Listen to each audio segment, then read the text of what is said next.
అందరికీ నమస్కారం అండి. జీత్ విజయాస్ ఛానల్కు స్వాగతం. విభూతి ధారణ మహిమను తెలుసుకుందాం. ఒకప్పుడు దూర్వాసుడు శరీరం నిండా విభూతిని ధరించి రుద్రాక్షమాలలు ధరించి పితృలోకానికి వెళ్ళాడు. పార్వతీ పరమేశ్వరులను స్తుతిస్తూ వెళ్ళాడు. కవ్యప్రీతికరులైన పితృదేవతలు గౌరవంగా లేచి నిలబడి దూర్వాస మహామునికి ఎదురెళ్ళి నమస్కరించి తీసుకువచ్చి అతిథి మర్యాదలు గావించి ఒక ఆసనం వేసి దానిపై కూర్చుండబెట్టారు. ఆ మహర్షి వారితో ఎంతోసేపు గడిపాడు. ఆ పితృలోకానికి సమీపంలో కుంభీపాకం అనే నరకకోపం ఉంది. అక్కడి నుంచి ఆర్తనాదాలు, హృదయ విదారకంగా కేకలు వినిపించాయి. దూర్వాసుని మనస్సు కలత చెందింది. ఈ కేకలేమిటి, ఎక్కడి నుంచి అని అడిగాడు. అప్పుడు ఆ పితృదేవతలు ఇలా చెప్పుచున్నారు: ఓ మహర్షి, ఈ లోకానికి సమీపంలో యమలోకం ఉంది. అక్కడ యముడు పాపాత్ములకు శిక్షలు విధిస్తూ ఉంటాడు. అతడి దగ్గర యమదూతలు ఉంటారు. వారు నల్లని రంగులో బలిష్టంగా ఉంటారు, భయంకరంగా ఉంటారు. ఆ యమలోకంలో 86 నరకకూపాలున్నాయి. వాటిలో కుంభీపాకము అనే నరకకూపం చాలా భయంకరమైనది. మహాపాపులను అందులో పడేసి యమదూతలు మహాఘోరాతి ఘోరంగా శిక్షిస్తూ ఉంటారు. ఆ యాతన మాటలతో చెప్పలేము. శివుని, జగన్మాతను, విష్ణువుని, వేదములను, సూర్య గణేశాది దేవతలను నిందించిన వారిని, కాముకులను, మాతా పితృ గురుభ్రాతృ పురాణస్మృతి నిందితులను, ధర్మం తప్పినవారు కుంభీపాక కూపంలో పడి యమదూతలు పెట్టే బాధలు భరించలేక ఇలా దిక్కులు పగిలేటట్లు రోదిస్తూ ఉంటారు. వినడానికి భయంకరమైన ఈ కేకలు మాకు ప్రతిరోజు మామూలే. ఈ కేకలు ఒక్కసారి వింటే ఎవరికైనా వైరాగ్యం పుడుతుంది అని వివరించారు. దూర్వాస మహర్షి నిగ్గున లేచాడు. గబగబా ముందుకు నడుచుకుంటూ అదేమిటో చూడాలని ఆ కుంభీపాకం అనే నరకకూపం దగ్గరకు వెళ్ళాడు. గట్టున నిలిచి ఆ కూపంలోకి తొంగి చూశాడు. అంతే, ఆహాకారాలు మాయమైపోయాయి. గిలిగింతలు, కేరింతలు మిన్నుముట్టాయి. ఏమిటి, ఈ కూపంలో ఉన్నవారు కేరింతలు కొడుతున్నారేమిటి? ఆటపాటలతో పట్టరాని సుఖమును అనుభవిస్తున్నారేమిటి? ఆనందంతో మృదంగం, వీణ, ఢక్క, దుందుబులు మ్రోగిస్తూ చిందులు త్రొక్కుతున్నారేమిటి? స్వర్గసుఖం అంటే ఇదేనేమో. మునీశ్వరుడైన దూర్వాసుడు పితృదేవతలు చెప్పినది విన్నది వేరుగా ఉందే, ఇక్కడ చూస్తున్నది వేరుగా ఉంది. ఆశ్చర్యం కలిగింది.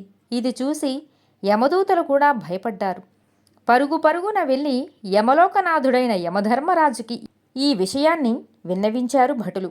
మహారాజా, కుంభీపాక కూపంలోని మహాపాపులందరూ స్వర్గ సౌఖ్యాలు అనుభవిస్తున్నారు. కారణం తెలియటం లేదు. మీరు ఒక్కసారి వచ్చి చూడండి అన్నారు. వారి మాటలు విని ఉలిక్కిపడ్డాడు యమధర్మరాజు. లేచాడు. మహిషవాహనం అధిరోహించాడు. గబగబా వస్తూ ఈ వార్తను దేవేంద్రుడికి చెప్పమని దూతను పంపించాడు. ఇంద్రుడు దిక్పాలకులకు, బ్రహ్మదేవుడికి, బ్రహ్మదేవుడు విష్ణుమూర్తికి ఈ విషయాన్ని తెలియపరిచారు. అందరూ బయలుదేరి వారి వారి వాహనముల మీద యమపురి చేరుకున్నారు. కుంభీపాక కూపం చుట్టూ చేరుకున్నారు.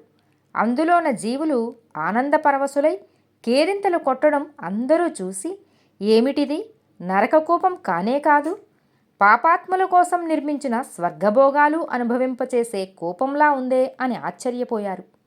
కారణం ఎవరికీ అంతు చిక్కటం లేదు. ఇక ఈ సృష్టిలో పాపానికి ఎవరూ భయపడరు. అందరూ మహాపాపాలే చేసి ఇక్కడికి వస్తారు. అక్కడా ఇక్కడా కూడా సుఖాలే అనుభవిస్తారు. ధర్మం నశించిపోతుంది. ఏమిటి ఈ విపరీతం, ఆశ్చర్యంగా ఉందే అని ఒకరికొకరు గుసగుసలాడుకుంటున్నారు. అర్థం కాక కొందరు మౌనంగా నిలిచుండిపోయారు. విష్ణుమూర్తి బ్రహ్మ, దేవేంద్ర, యమధర్మరాజులతో చర్చించాడు. కారణం ఏమిటో తెలియటం లేదు. ఒక్క క్షణంలో ఇంత మార్పు ఎలా జరిగిందో తెలియటం లేదు. శివుణ్ణి అడుగుదామని బ్రహ్మ, దేవతలను వెంటబెట్టుకుని శ్రీహరి కైలాసానికి బయలుదేరి వెళ్ళాడు. కోటి మన్మథ సుందరాకారుడు చంద్రమౌళి పార్వతీదేవితో కూడి దర్శనమిచ్చాడు.